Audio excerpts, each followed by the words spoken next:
Hey, what's up, guys? Hope you're all well. I got another review for you, another horror review, because we're in the month of October and I'm going nuts. Yeah, see how many I could churn out before I, pass out or something.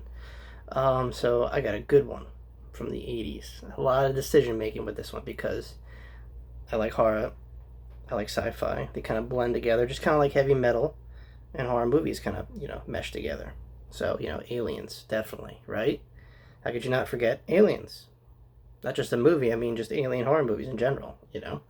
Um, so the thing I was really thinking about, but I'm sure that's been reviewed to death, and you guys all know about, all of you probably heard about it at least, the remake with Kurt Russell, directed by the famous John Carpenter. So I went with another one from my childhood. Actually, I own a VHS copy of this movie. Yeah, I think I bought it at West Coast Video.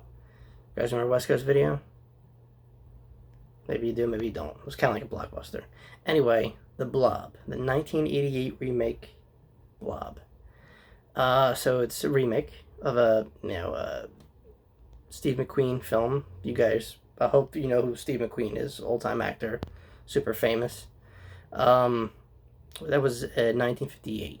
So that Blob talked about a meteorite crashing into some small town, and pretty much this red mass of goo. Think of like a big red booger pulsating, consuming things, right? Like the goo was like acid, and whatever it would touch would like dissolve or just consume, and would get bigger and bigger until it became like a huge problem. And like like the town, jock or bad boy, whatever, however you look at it, and the final girl, the girl, it's not a slasher, but the girl who kind of lives throughout the picture, have to come up with a plan how to defeat this thing. And we do. Now the remake kind of follows the same story. Small town, meteorite crashes to Earth, and a homeless guy in the woods just kind of happens to stumble upon it. Similar in the original. Starts to consume him, grows bigger, and but here's where it kind of gets flipped on its head, because we think the hero and the hero girl are already kind of set up. But like I said, there's a 360 on you, and the guy who we think is the savior gets like off in the first, I don't know, 15, 20 minutes of the film. Now, this movie, I mean, I don't know if today people would like it. I mean, they should, because it's filled with, so it's a B movie with like an A-list production, put it that way. A lot of money was definitely put in the special effects. And, I mean, it shows. I mean, you got gore, you got everything you would want in the 80s. Suspense, the drama, a little bit of action. Great story. It's all there. It's phenomenal, I think. Like I said, 80s. You think of slasher. Now imagine like a slasher movie where the killer doesn't have a face. I mean, doesn't like have, but like he doesn't have like no form. That's what this is pretty much. It's a body count movie. And the teens, I guess, or the kids that run in terror get dispatched in very horrific ways. They get digested pretty much by this blob.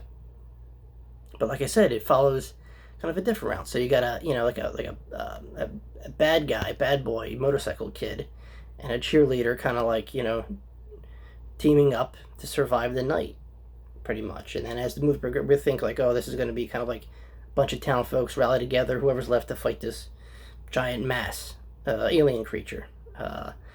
Also, misdirection. So I'm going to spoil something for you. If you guys haven't seen it, skip. Spoil it right now.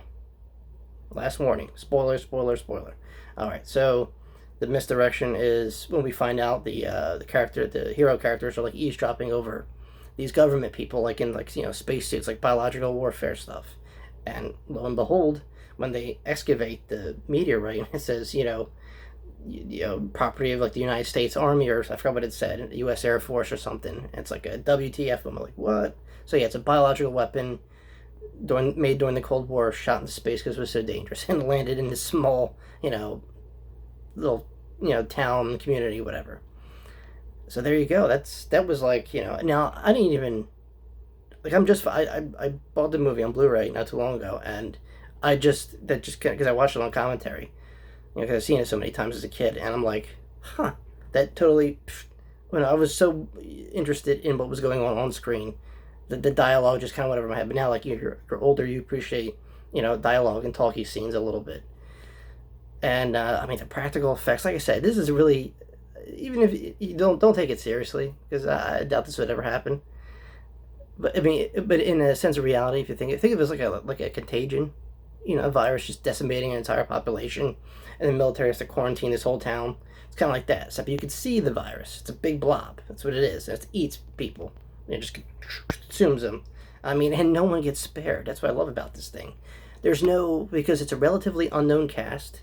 You might see a few people like the guy who gets like chemical thrown on him toward the end of RoboCop. The bad guy with like the handlebar mustache, bald head. He plays a cop in this. He gets dissolved. Most of the leads, I really don't know them.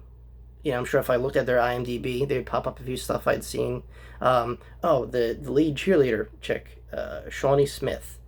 That name should ring a bell because you guys like the Saw series. You've definitely seen her. So I'll tell you what, I'll take it back. The first Saw movie, the iconic bear trap thing? It was the first jigsaw puzzle. That was the girl inside that. Yeah. She was like the one who learned a lesson and became like, the carry on the torch kind of sort of Jigsaw. Shawnee Smith. So that chick from the Saw films is, a 1980s version of her in this. Same actress. It's awesome. It's cool. Another thing I overlooked. I was like, huh. Yeah, and I should have, because, she looks the exact same almost, sort of, kind of, but you could tell. I was like, oh, that's interesting. Oh, and the director, Chuck Russell. So this guy, also, you guys should know too. Once again, overlooked a note from me.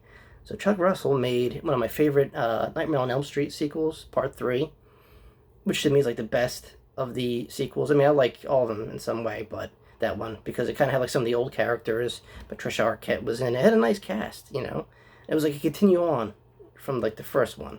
Heather Leathenkamp, the hero girl from the first Nightmare on Elm Street, was in that one. Anyway, he directed that. Oh God, he directed The Scorpion King with The Rock. Yeah, this director who made The Blob, 1988, also made The Scorpion King. There you go. And a bunch of other movies too, but those kind of stuck out to me. I was like, huh, no way. So, yeah, I mean, it was definitely a fun film. Some like scenes that I'll never, just from like being a kid and watching it, and I can still appreciate it today. Like I said, it's a great fun movie. Don't take it too serious. Enjoy it for what it is. It's a horror B movie. It's a monster movie. Not quite a slasher, but there is a body count, and there's gore and all that graphic gooey stuff that you guys like today. Like I said, if you haven't seen it, please stream it if you can. I'm sure it's available anywhere. The Blob, make sure if you want to watch the original to compare it to this one, be my guest. The original was in 1958, Steve McQueen, and this one was directed, The Blob, 1988, by Chuck Russell. So, like I said, I have nothing bad to say about it. I was trying to like maybe nitpick something, but I can't because like I said, it's one of those childhood kind of films I grew up with, and so glad I have it on Blu-ray right now, so I could kind of like show my family, like they're like, hey, remember this movie, or whatever. It's good. It's fun. Definitely great for the lead up to Halloween. Add it to your collection. You will not be disappointed. It's fun. The special effects, practical, no CGI, and they accomplished a lot. Like I said, it's a great, great movie. Definitely did for a remake, and remakes are like hit or misses with me. But like I said, this one definitely was a hit. Definitely did the original justice, and it stands on its own kind of feet, So, hey, check out The Blob, 1988. If you like horror, if you like sci-fi, this is definitely would be. I totally recommend it. Right up your alley. And that's all I got. All right, guys. Look, thanks for listening again. I know I said this the other night. I think I got one more, and then another one after that. I don't know. I'm just kidding. I don't know. I really gotta think. I want to do something maybe you guys haven't seen. It was done by someone famous, but maybe you just kind of overlooked it because like another person like did a greater film, and you didn't know it was like, because when you look up directors, like if you're an aspiring filmmaker and you look up their catalog, maybe there's movies in there that you've seen and you're like, this is garbage, but then you realize, oh, my favorite director made this film. What? It's like one of those deals. So yeah, I mean, it shouldn't take me long. I'm probably gonna find a movie that you guys may or may have not seen or heard of. Maybe you did, word of mouth, and yeah, talk about it. So until then, stay safe, be well, and as always, until next time, guys, don't text and drive. I totally stole that from Chris Hardwick because it's Sunday night and Talking Dead. That's all I got. All right, guys. Till next time. Peace.